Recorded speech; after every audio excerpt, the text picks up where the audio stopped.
नमस्कार दोस्तों, स्वागत है आपका स्टडी विद एमसी चैनल पे। दोस्तों, आज की इस वीडियो में हम लोग इंजीनियरिंग ड्राइंग के बेसिक कुछ क्वेश्चन को देखने वाले हैं। लगभग इसमें मैंने 55 क्वेश्चन को शामिल किया है, जो कि बहुत इंपॉर्टेंट और बहुत बार इंजीनियरिंग ड्राइंग के क्वेश्चन पूछे भी गए हैं। यहाँ पर आप लोग देख सकते हैं स्क्रीन पे, ये क्वेश्चन इंजीनियरिंग ड्राइंग में पूछे गए हैं और भी इसमें बहुत सारे क्वेश्चन हैं, जो कि इंजीनियरिंग के ड्राइंग वाले क्वेश्चन में पूछे गए हैं। तो सबसे पहले आप लोगों के बहुत रिक्वेस्ट आ रहे थे कि सर इंजीनियरिंग ड्राइंग के क्वेश्चन पीडीएफ वगैरह हम लोगों को प्रोवाइड करवाइए। साथ ही साथ यहाँ पे ऑनलाइन भी क्लास वगैरह करवाइए इंजीनियरिंग ड्राइंग के लिए एमसीक्यूएस में। तो आप लोगों के लिए यहाँ पर बिल्कुल वीडियोज़ आ गए हैं। आगे भी लगातार नए-नए वीडियो आपके लिए आते रहेंगे। इस वीडियो करते शुरू, तो आप लोग अपना प्यार दिखाएँ। इस वीडियो पे हम 50 लाइक का एम करते हैं। यदि इस पे 50 लाइक आते हैं, तो आगे और नए-नए वीडियो इंजीनियरिंग ड्राइंग से संबंधित आपके लिए आते रहेंगे। जल्दी से आप लोग इस पे 50 लाइक पूरा कर दें, ताकि और भी नए-नए वीडियो आपके पास आते रहे। तो सबसे पहले हम लोग समझ लेते हैं बेसिक नॉलेज इसमें कि इंजीनियरिंग ड्राइंग होता क्या है, ठीक है? क्योंकि ये यदि थोड़ा-सा कॉन्सेप्ट हम लोग समझ लें तो अच्छा रहेगा क्वेश्चन को समझने के लिए। आप लोग जानते हैं कि इंजीनियरिंग ड्राइंग होता क्या है? जैसे कोई भी कारखाना हो, कोई फैक्ट्री हो या फिर सिंपल समझिए जब आप लोग घर ही बनवाते हैं, तो आपके पास एक नक्शा होता है कि यहाँ पे इस प्रकार से किचन होंगे, यहाँ पे बाथरूम होंगे, यहाँ पे रूम होगा, यहाँ पे बेडरूम होगा, यहाँ पे ड्राइंग रूम होगा।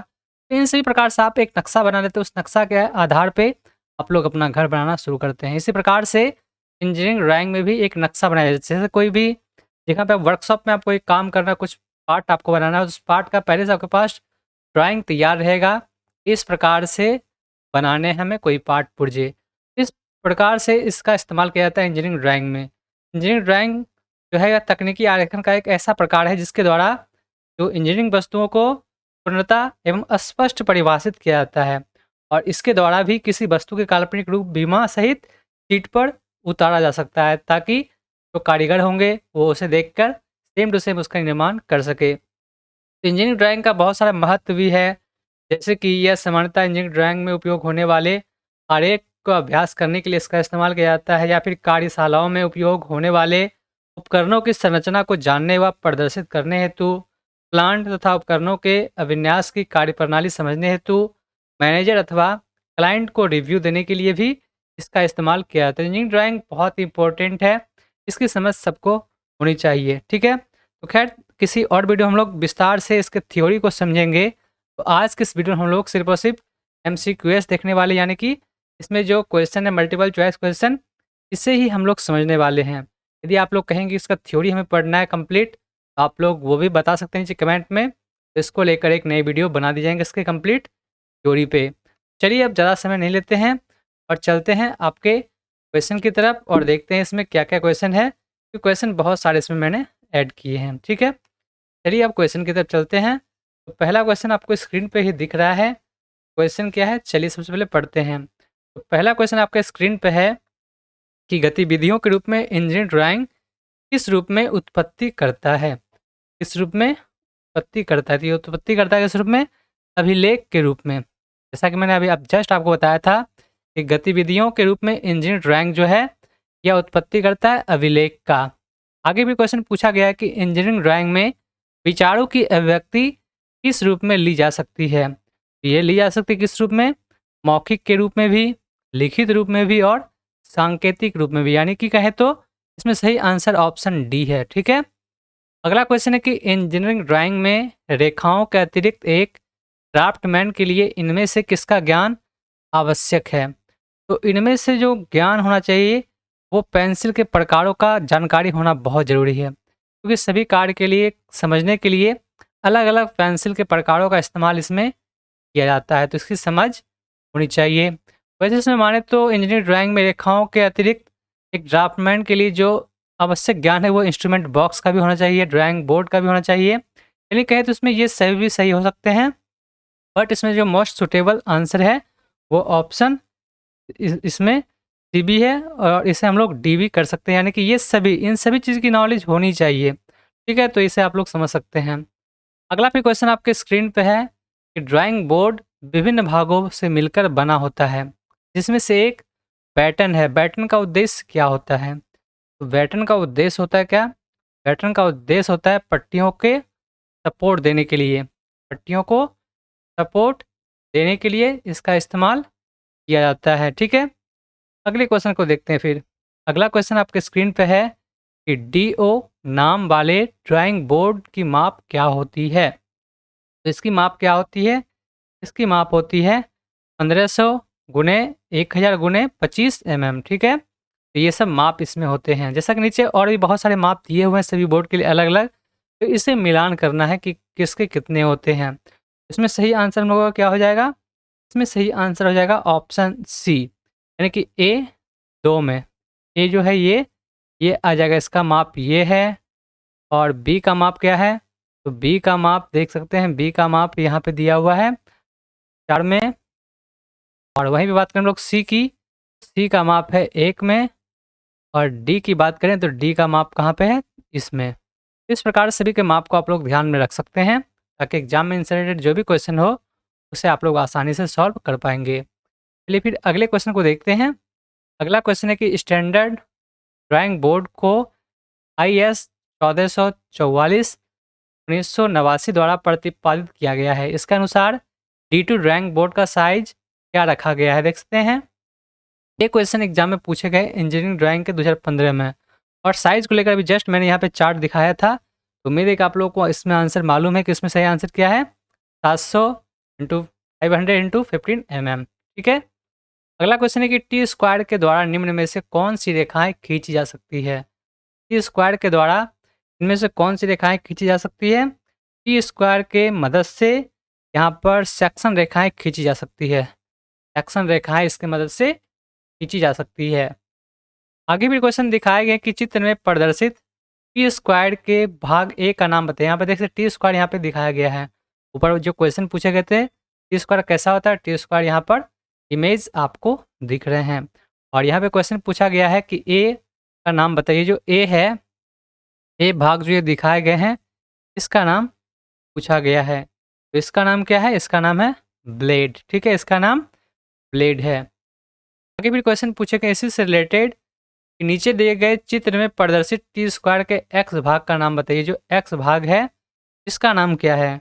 इस एक्स भाग का नाम है स्टॉक। इसे स्टॉक कहते हैं, इसे ब्लेड कहते हैं और इसे स्टॉक कहते हैं, ठीक है। चलिए आगे क्वेश्चन देखते हैं। फिर अगला क्वेश्चन क्या है? तो आगे क्वेश्चन है 11 नंबर में, नीचे दिए गए चित्र में से एक सेट स्क्वायर प्रदर्शित किया गया है। उस सेट स्क्वायर के कोण ए का मान होगा। तो ए का मान क्या होगा? यहाँ पर दिखाया गया अल्फा, इसका मान क्या होगा ये पूछा गया है। तो इसका मान होगा क्या? 60 डिग्री। इसका मान कितना होता है? 60 डिग्री होता है, ठीक है। इसका मान कितना होता है? 60 डिग्री होता है। आगे फिर क्वेश्चन आपके स्क्रीन पे है 12 नंबर में, 30 डिग्री और 60 डिग्री के सेट स्क्वायर में कोण अल्फा का मान क्या होता है? तो ये जो यहाँ पे बन रहे कोण, इसका मान क्या होता है? ये पूछे गए हैं। तो इसका मान होता है क्या? इसका मान होता है 150 डिग्री। 150 डिग्री इसका मान होता है। आगे भी क्वेश्चन पूछे गए कि सेट स्क्वायर का प्रयोग विभिन्न कोण बनाने हेतु किया जाता है। एक 45 डिग्री सेट स्क्वायर से बनाए गए कोण अल्फा का मान क्या होगा? ये जो अल्फा यहाँ पे दिखाया गया है ए, इसका मान क्या होगा? ये यहाँ पर पूछे गए हैं। तो इसका मान होगा कितना? 135 डिग्री। इसका मान 135 डिग्री का होगा। आगे भी क्वेश्चन है कि निम्न में से इसे छोड़कर बाकी सभी सीधी रेखाएं खींचने हेतु टी स्क्वायर के साथ सेट स्क्वायर का प्रयोग किया जाता है। ये क्वेश्चन 2016 में पूछे गए हैं ईडी के एग्जाम में। तो इसमें सही आंसर हम लोगों का क्या होगा? अनंत रेखाएं। अनंत रेखाएं से इसी प्रकार की रेखाएं खींची जा सकती है।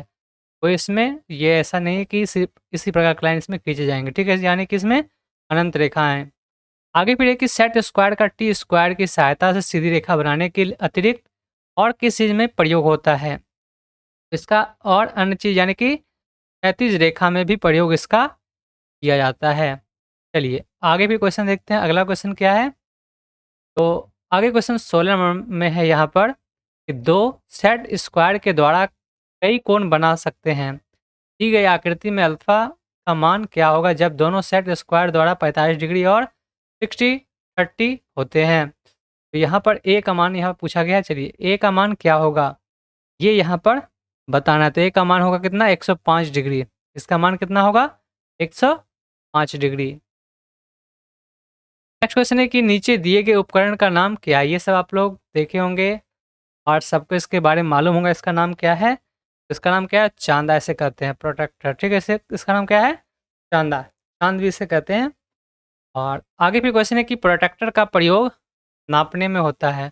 इसका प्रयोग किस चीज़ को मापने में होता है? इसका प्रयोग होता है डिग्री में कोण को मापने के लिए। डिग्री में कोण को मापने, यहाँ पे देख सकते हैं, यहाँ पे डिग्री वगैरह सब दिखाए गए हैं। हमें माप इससे मापा जा सकता है। तो यह जो बीच में सेंटर देखते हैं, सीधी लाइन होती है 90 डिग्री की, तो यहाँ से खींच सकते हैं सीधा यहाँ पे बिल्कुल सेंटर में इस प्रकार से। तो ये सब इससे बहुत ही आसान हो जाता है, उपकरण से काम करने में बहुत अच्छा लगता है, ताकि सब कुछ बिल्कुल सही साफ-सुथरे बनते हैं। आगे भी क्वेश्चन दिए गए हैं कि नीचे दिए गए चित्रों में से कौन-सा फ्रेंच वक्र है? इन चारों में से आपको बताना है इसमें फ्रेंच वक्र कौन-सा है? तो फ्रेंच वक्र कौन-सा है? ये ऑप्शन सी, ये फ्रेंच वक्र आकृति से कहते हैं। इसे फ्रेंच वक्र आकृति के नाम से जाना जाता है। ये सब क्वेश्चन बहुत बार एग्जाम में पूछे गए हैं और उम्मीद है कि आने वाले आपके एग्जाम में भी ये क्वेश्चन पूछे जा सकते हैं। इस नंबर का क्वेश्चन दिया गया है कि दिया गया ड्राइंग उपकरण निम्न में से किस उपकरण को प्रदर्शित करता है? तो किस उपकरण को प्रदर्शित करता है? ये प्रदर्शित करता है ड्राफ्टिंग टेम्पलेट को। ड्राफ्टिंग टेम्पलेट, टेम्पलेट मतलब कोई भी बना बनाया कोई चीज़ है, उसका प्रयोग करना से टेम्पलेट कहते हैं। तो ये टेम्पलेट ये सब पहले से बने हुए देख सकते हैं। तो इसका इस्तेमाल आसानी से कहीं पे भी किया जा सकता है, कम समय में ही। आगे दिए गए कि नीचे दिए गए चित्र में प्रदर्शित उपकरण को पहचानिए। जो यहाँ पे चित्र दिखाए गए हैं, ये क्या चीज़ है? इसे पहचानना है, ठीक है? ये किस चीज़ का चित्र है? यदि आप जानते हैं तो बताइए इसमें सही आंसर क्या है? इसमें सही आंसर क्या है? Drafting machine. ये क्या है? ये है ड्राफ्टिंग मशीन। आगे क्वेश्चन है कि मिनी ड्राफ्टर निम्न में से किस उपकरण के अतिरिक्त बाकी सभी उद्देश्यों की पूर्ति करता है? तो मिनी ड्राफ्टर किस उपकरण के अतिरिक्त बाकी सभी उद्देश्यों का पूर्ति करता है? ये यहाँ पे बताना है। इसमें सही आंसर क्या है? कंपास के। ये कंपास के सभी उद्देश्यों की पूर्ति करता है। नेक्स्ट है कि मिनी ड्राफ्टर की दोनों भुजाएं किस कोण पर जुड़ी होती है? ये जुड़ी होती है 90 डिग्री पर। 90 डिग्री पर ये जुड़ी होती है। दिए हैं कि नीचे दिए गए चित्र में ड्राइंग इंस्ट्रूमेंट बॉक्स प्रदर्शित किया गया है। इस बॉक्स के एक्स अंकित उपकरण का नाम क्या है? यहाँ पे एक्स कहाँ दिखाया गया है? तो एक्स यहाँ पे दिखाया गया है। ये पूछे गए हैं इस उपकरण के बारे में। इस उपकरण का नाम क्या है? ये आपको बताना है। इस उपकरण का नाम क्या है? इसका नाम है लेथनिंग बार। इसे लेथनिंग बार के नाम से जाना जाता है। ठीक है, चलिए आगे क्वेश्चन देखते हैं। आगे क्वेश्चन और क्या है? तो 25 नंबर का क्वेश्चन आपको दिख रहे हैं, इमेज से रिलेटेड ये भी क्वेश्चन है कि निम्न में से किस उपकरण को बड़े वृत्त तथा चाप बनाने के लिए उपयोग किया जाता है? ये तो देखते ही आप लोग समझ गए होंगे। इसमें सही आंसर ऑप्शन ए है। ठीक है, इसमें सही आंसर क्या है? Option A. अगला क्वेश्चन है 26 नंबर में कि उस उपकरण का नाम बताइए जिसे छोटी दूरियों की मार्किंग व विभाजन में प्रयुक्त करते हैं। तो इसमें क्या है? वो इसमें छोटी कंपास का इसके लिए इस्तेमाल किया जाता है। 27 नंबर में कि चित्र में प्रदर्शित डिवाइडर के एक्स भाग का नाम क्या है? एक्स भाग ये जो है, इसका नाम क्या है? तो इसका नाम क्या है? ये बताना है। इसका नाम है रिवेट। इसे रिवेट कहते हैं, ठीक है? इसे रिवेट के नाम से जाना जाता है। इसे यहाँ पे रिवेटिंग किया हुआ है। 3 इसमें रिवेटिंग किया गया है ताकि ये जॉइंटली अलग नहीं हो। सही आंसर हम लोग क्या होगा? Rivet, option A. अगले क्वेश्चन नीचे दिए गए हैं कि नीचे दिए गए चित्र में उस ड्राइंग यंत्र की पहचान कीजिए जिसे पेंसिल से बने छोटे वृत्त चित्रों को इंक करने के लिए प्रयुक्त किया जाता है। ये देखते हैं ईडी के एग्जाम में 2016 में पूछे गए हैं और इसमें सही आंसर हम लोग क्या है? Option D. इसमें सही आंसर क्या है हम लोग का? Option D. इमेज देख के आप लोग इमेज को याद जरूर रखें क्योंकि इमेज से रिलेटेड क्वेश्चन बहुत सारे एग्जाम में पूछे जाते हैं। आगे फिर कि समानांतर रेखाओं की रचना निम्न में से किस उपकरण की सहायता से की जाती है? तो जो रेखाओं की रचना इनमें से किस उपकरण से की जाती है, ये यहाँ पे क्वेश्चन में पूछा गया है। इसमें सही आंसर ऑप्शन डी होंगे क्योंकि मिनी ड्राफ्टर से भी समानांतर रेखा रचना की जा सकती है, टी स्क्वायर से भी, सेट स्क्वायर के युग्म से भी, यानी कि इसमें सही आंसर क्या होगा हम लोग का? ऑल, यानी कि ऑल इसमें टोटल इसमें। ठीक है, आगे फिर क्वेश्चन है कि ड्राइंग में प्रयोग किए जाने वाले विभिन्न उपकरणों के लिए सही मिलान कीजिए। इसमें सही मिलान करना है, तो इसमें सही मिलान करना है। ऑप्शन क्या-क्या दिए हुए देख सकते हैं आप लोग इस प्रकार से। तो इसमें सही आंसर हम लोग का क्या होगा? इसमें सही आंसर होगा 1 का 3। सबसे पहले यहाँ पर देख लेते हैं, बड़ी कंपास, बड़ी वृत्त खींचने के लिए इसका इस्तेमाल होता है, ये आप लोग जानते हैं। और उसके बाद ये जो बड़ा डिवाइडर है, इसका इस्तेमाल होता है किस चीज़ के लिए? बड़ा डिवाइडर का इस्तेमाल किस चीज़ के लिए होता है? तो बड़ा डिवाइडर का इस्तेमाल होता है रेखा के विभाजन हेतु, ठीक है? ऑप्शन यहाँ पे ये इसके विभाजन हेतु इसका इस्तेमाल होता है। अब बचे रूलिंग पेन। रूलिंग पेन का इस्तेमाल किस चीज़ में होता है? रेखाओं को इंक करने हेतु। और लेड केस का इस्तेमाल होता है किसके लिए? तो पेंसिल की लेड रखने हेतु। तो इसमें हम लोग का सही आंसर क्या बन जाएगा स्कूट में? इसमें सही आंसर बन जाएगा हम लोग का ऑप्शन बी। आगे क्वेश्चन देखते हैं। अगला क्वेश्चन है कि एक ड्राइंग इंस्ट्रूमेंट बॉक्स में निम्न में से कौन सा यंत्र नहीं होता है? होना का यहाँ पे ठीक है, इसमें क्या नहीं होता है ये बताया जाना है, ठीक है? इसमें सही आंसर क्या है हम लोग का? स्केल। इंस्ट्रूमेंट बॉक्स में स्केल नहीं होता है, ठीक है? बाकी ये सब वो कंपास जो है, डिवाइडर, इंकिंग पेन, ये सब चीज़ होते हैं। आगे क्वेश्चन है पेंसिल संबंधित कि निम्न में से सबसे मुलायम ग्रेड की पेंसिल कौन-सी होती है? सबसे मुलायम ग्रेड की पेंसिल कौन-सी होती है? तो 2B। 2B जो है ये सबसे मुलायम ग्रेड की पेंसिल होती है। पेंसिल से रिलेटेड और डिटेल से एक वीडियो आपके लिए लाई जाएँगे ताकि कुछ आप लोग आसानी से समझ सकें। वैसे यहाँ पे बहुत सारे क्वेश्चन पेंसिल से रिलेटेड शामिल किए गए हैं। अगला क्वेश्चन देखते हैं पेंसिल से ही रिलेटेड। क्वेश्चन है कि पेंसिल के कई प्रकार उपलब्ध होते हैं, जिनमें उपयुक्त प्रकार की पेंसिलों के विशिष्ट कार्य के लिए चयन किया जाता है। अक्षरांकन के लिए पेंसिल का उपयुक्त प्रकार कौन-सा है? इसमें कौन-सा है? इसमें सही है ऑप्शन बी, यानी कि एच प्रकार के पेंसिल का इसके लिए इस्तेमाल किया जाता है। अगला भी क्वेश्चन है कि पेंसिल की नोक में मुख्य संघटक कौन से होते हैं? पेंसिल के जो नोक होते हैं वो क्या होता है ये आप लोग मालूम है आप लोगों को। इसमें सही आंसर क्या है? ऑप्शन है ग्रेफाइट एवं क्ले। अगला क्वेश्चन है कि अभियांत्रिकी रेखाचित्र में लेड की कठोरता और मुलायमता के अनुसार पेंसिल के कई प्रकार होते हैं। निम्न में से किस पेंसिल की लेड सबसे कठोर होती है? सबसे कठोर किस पेंसिल की लेड होती है? तो 9H की। 9H की सबसे कठोर होती है। आगे फिर एक क्वेश्चन है कि निम्न में से कौन सी पेंसिल सबसे मुलायम ग्रेड की है? तो सबसे मुलायम ग्रेड की पेंसिल है इसमें 7B। आगे कि संरचनात्मक रेखा बनाने के लिए किस ग्रेड की पेंसिल का प्रयोग किया जाता है? तो इसके लिए इस्तेमाल होता है 2H और 3H पेंसिल का। अगला क्वेश्चन है कि मध्यम ग्रेड की पेंसिल निम्न में से कौन सी है? तो इसमें मध्यम ग्रेड की पेंसिल क्या है? ऑप्शन सी HB। HB जो है यह पेंसिल मध्यम ग्रेड की पेंसिल होती है। नेक्स्ट क्वेश्चन है कि निम्न में से किस कार्य को करने हेतु सॉफ्ट ग्रेड की पेंसिल उपयोगी है? तो सॉफ्ट ग्रेड की पेंसिल इसमें कौन सी उपयोगी होती है ये यहाँ पे बताया जाना है। तो इसमें सही आंसर क्या है? ऑप्शन डी संरचनात्मक रेखाएं बनाने हेतु इसका इस्तेमाल करते हैं सॉफ्ट ग्रेड की पेंसिल का, ठीक है। नेक्स्ट क्वेश्चन है कि चित्र में प्रदर्शित पेंसिल की लेड किस प्रकार की है? ये यहाँ पर इमेज वगैरह देख के हम लोगों को बताना है। तो इसमें सही आंसर हम लोगों को क्या होगा? Option A conical lead. ये क्या है? कोनिकल लेड है, ठीक है। ये क्या है? Conical lead. ये ग्रेड एच की पेंसिल है, ये भी आप लोग ध्यान में अवश्य रखें। आगे क्वेश्चन दिए गए हैं कि ड्राइंग शीट को ड्राइंग बोर्ड पर स्थिर करने के लिए कौन सा उपकरण उपयोगी है? इनमें से कौन सा उपकरण उपयोगी है किस चीज़ के लिए? तो ड्राइंग शीट को ड्राइंग बोर्ड पर स्थिर, ताकि वो हिले नहीं और उस पे कार्य आसानी से किया जा सके। इसमें सही आंसर क्या है हम लोग का? ये सभी। या तो टेप भी लगा सकते हैं, या तो इस क्लिप का भी इस्तेमाल किया जा सकता है, या फिर इस प्रकार के जो पिन होते हैं उस पिन को भी लगाया जा सकता है। यानी कि इसमें ये सभी आंसर सही हैं।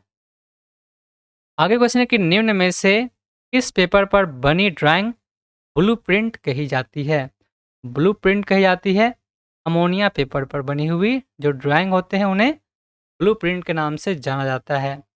अगला क्वेश्चन है कि दिए गए चित्र में इंजीनियरिंग ड्राइंग में प्रयुक्त होने वाला कौन सा पेपर दर्शाया गया है? तो ये कौन सा पेपर दर्शाया गया इमेज में? ये देख के बताना है। तो इसमें सही आंसर है ऑप्शन बी, ये है सैंड पेपर। इसे सैंड पेपर के नाम से जाना जाता है। क्वेश्चन पूछे गए हैं 43 नंबर के इमेज से रिलेटेड ही। क्वेश्चन यहाँ पर दिए गए हैं कि दर्शाए गए चित्र में प्रदर्शित उपकरण सैंड पेपर किस कार्य हेतु प्रयोग किया जाता है? यानी कि ये जो सैंड पेपर है, इसका इस्तेमाल किस प्रकार के कार्य के लिए किया जाता है, ये बताना है। तो इसमें सही आंसर क्या है? ऑप्शन बी, पेंसिल की नोक को तेज करने के लिए इसका इस्तेमाल किया जाता है। देख सकते हैं इसमें खुरदुरा बना हुआ है, तो इस वजह से इसका इस्तेमाल किया जाता है। किस कार्य के लिए? पेंसिल की नोक को तेज करने के लिए इसका इस्तेमाल करते हैं। अगला फिर क्वेश्चन है कि गुणवत्तापूर्ण ड्राइंग शीट का प्रयोग निम्न में से किसको ध्यान में रखकर किया जाता है? तो इसमें सही आंसर हम लोग का क्या होगा? इसमें सही आंसर होगा ऑप्शन सी, ए और बी दोनों। गुणवत्ता ड्राइंग शीट का प्रयोग किसको ध्यान में रखकर किया जाता है? तो साफ सुथरी ड्राइंग को देखकर और पेंसिल की स्याही प्रकृति को देखकर। अगला क्वेश्चन है कि रंगीन ड्राइंग शीट की क्या विविधता है? तो इसकी क्या सीमितता है, ये हम लोग को बताना है। इसमें सही आंसर है ऑप्शन ए, ये रेखाओं के उभार में बाधक होती है। इस वजह से ज़्यादातर रंगीन ड्राइंग शीट का इस्तेमाल नहीं किया जाता, ज़्यादातर सफ़ेद ड्राइंग शीट का ही इस्तेमाल होता है, ताकि सब कुछ बिल्कुल साफ-साफ दिखे, ताकि उसे आसानी से समझा जा सके। ठीक है? आगे भी क्वेश्चन देखते हैं। अगला क्वेश्चन है कि ड्राइंग शीट की लंबाई व चौड़ाई का अनुपात कितना होता है? ड्राइंग शीट की लंबाई व चौड़ाई का अनुपात कितना होता है? ये बहुत ही इंपॉर्टेंट क्वेश्चन है। इसका अनुपात होता है 1:√2। ठीक है? तो ये आप लोग ध्यान में अवश्य रखें। ये क्वेश्चन बहुत बार पूछे गए हैं और आगे भी पूछे जाने की संभावनाएँ हैं। नेक्स्ट क्वेश्चन है कि पेपर आकारों की अभियांत्रिकी प्रणाली में शीट A2 का आकार है। तो शीट A2 का आकार क्या है, ये बताना है। शीट A2 का आकार इसमें कौन-सा दिया हुआ है? Option C, 420 mm into 594 mm। ठीक है? Option C. अगला क्वेश्चन है कि 1 मीटर स्क्वायर का पृष्ठीय क्षेत्रफल वाली ड्राइंग शीट का मानक नाम क्या है? तो इसका मानक नाम है ऑप्शन डी, A0। ठीक है? A0 भी इसे कह सकते हैं या A0 के नाम से भी इसे पढ़ सकते हैं। ड्राइंग शीट का सबसे बड़ा आकार कौन-सा होता है? ये भी क्वेश्चन बहुत इम्पोर्टेंट है। ड्राइंग शीट का सबसे बड़ा जो आकार होता है, वह होता है A0 ही। ठीक है? ऑप्शन ए, A0 इसे पढ़ सकते हैं या फिर A0 भी इसे पढ़ सकते हैं। यहाँ पर देख सकते हैं क्वेश्चन पूछे गए हैं कि भारतीय मानक ब्यूरो यानी कि BIS के अनुसार ड्राइंग शीट्स के आकारों का उनके नाम से सही मिलान कीजिए। यहाँ पे कूट को देखते हुए सही आंसर को चुनना है। किसमें सही आंसर कौन-सा है? तो इसमें सही आंसर देख के हम लोग समझ गए हैं कि ऑप्शन बी इसमें सही है। कैसे? तो ए देख सकते हैं, A4 इसका ये माप है, आप लोग जानते हैं। और A1 का कितना होता है? तो A1 का होता है 594 गुना 841 A1 का। वहीं A3 की बात करें हम लोग, तो A3 होता है कितना? 297 गुना 420। और A4 का माप कितना होता है mm में? इसका माप होता है 210 इंटू 297। ठीक है? आगे क्वेश्चन देखते हैं। आगे क्वेश्चन है आपके स्क्रीन पे कि ड्राइंग शीट की इंडियन स्टैंडर्ड के द्वारा डिजाइन किया जाता है। 1 मीटर स्क्वायर क्षेत्रफल की कौन सी ड्राइंग शीट डिजाइन की गई है? तो इसमें हम लोग का आंसर आ जाएगा क्या? इसमें आंसर आएगा ऑप्शन सी, A1। ठीक है? A1। मुक्त हस्त रेखा यानी कि फ्री हैंड रेखा चित्र के लिए किस प्रकार के ड्राइंग शीट का प्रयोग किया जाता है? फ्री हैंड के लिए इस्तेमाल किस चीज़ का इसमें किया जाता है? तो फ्री हैंड के लिए इस्तेमाल किया जाता है A4 साइज़ के पेपर का। A4 साइज़ के पेपर का इसके लिए इस्तेमाल किया जाता है। अब यहाँ पे क्वेश्चन पूछे गए इसी से रिलेटेड कि A4 द्वारा फ्रेम ड्राइंग शीट का कौन-सा आकार है? इसमें वह आकार है 210 गुना 297 ये आप लोग याद रखें, क्योंकि A4 से रिलेटेड क्वेश्चन अक्सर एग्जाम में पूछे जाते हैं। ये बहुत इंपॉर्टेंट भी है। क्वेश्चन देखते हैं आगे। और क्वेश्चन क्या है? यहाँ पे कुछ चित्र दिखाए गए 55 नंबर में। चित्र में दिखाए गए हैं कि नीचे दिए गए चित्र में ड्राइंग शीट का विन्यास प्रदर्शित किया गया है। इसमें एक्स पद क्या प्रदर्शित करते हैं? जो एक्स यहाँ पे दिखाए गए हैं, ये क्या है? ये पूछा गया। ये जो दिख रहे हैं इसमें ABCD ये सब लिखा हुआ, ये क्या है? ये इससे के बारे में यहाँ पे क्वेश्चन पूछे गए। चलिए इसका ऑप्शन देखते हैं क्या-क्या है इसमें। ऑप्शन दिए गए हैं। तो ऑप्शन देखते ही आप लोगों के माइंड में तुरंत आंसर आ गए होंगे, ये केंद्रक चिन्ह है। ये क्या है? केंद्रक चिन्ह इसमें दिए गए हैं, ठीक है? और इसी जो इमेज से रिलेटेड क्वेश्चन यहाँ पे पूछे गए हैं। अब जो इस तरफ ये है, ये क्या है? तो ये क्या है? ये भी देख के आप लोग समझ गए होंगे। इसका इस्तेमाल, ये जो इस प्रकार की आकृति है, इसका इस्तेमाल किस वजह से किया जाता है, किसके लिए किया जाता है? तो ये इसमें इस्तेमाल किया जाता है अनुस्थापन चिन्ह के लिए। अनुस्थापन चिन्ह के लिए इसका इस्तेमाल किया जाता है, ठीक है? चलिए इधर कुछ क्वेश्चन इसे भी देख लेते हैं।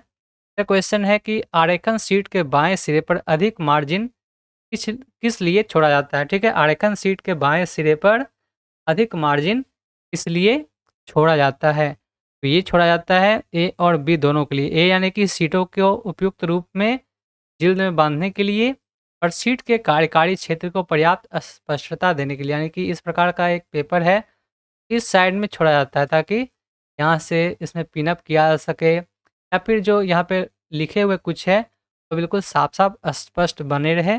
इस वजह से इस प्रकार से अधिक मार्जिन छोड़ा जाता है।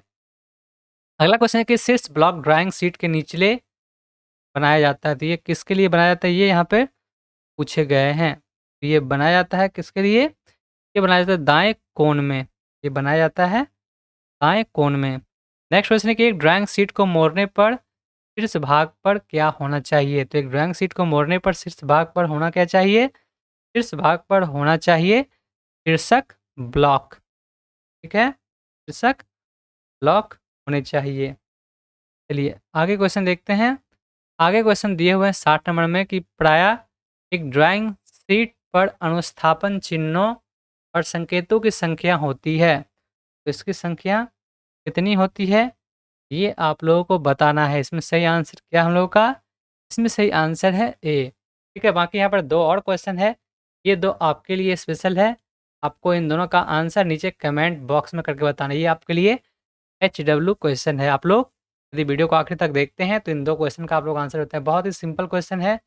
देखते ही आप लोग समझ गए होंगे इसमें सही आंसर क्या है। बहुत सिंपल सा क्वेश्चन ये दोनों, तो ये दोनों क्वेश्चन आपके लिए। बाकी ये जो PDF है इसके लिंक आपको नीचे डिस्क्रिप्शन बॉक्स में मिल जाएंगे। आप लोग वहाँ से इसे डाउनलोड करके भी देख सकते हैं, और इसमें साथ ही साथ आंसर भी दे दिए गए हैं, तो आप लोग इसका रिवाइज भी आप लोग कर सकते हैं। इस वीडियो में इतना ही। मिलते हैं आपसे एक और नए वीडियो के साथ। तब तक के लिए धन्यवाद। आपका दिन शुभ हो।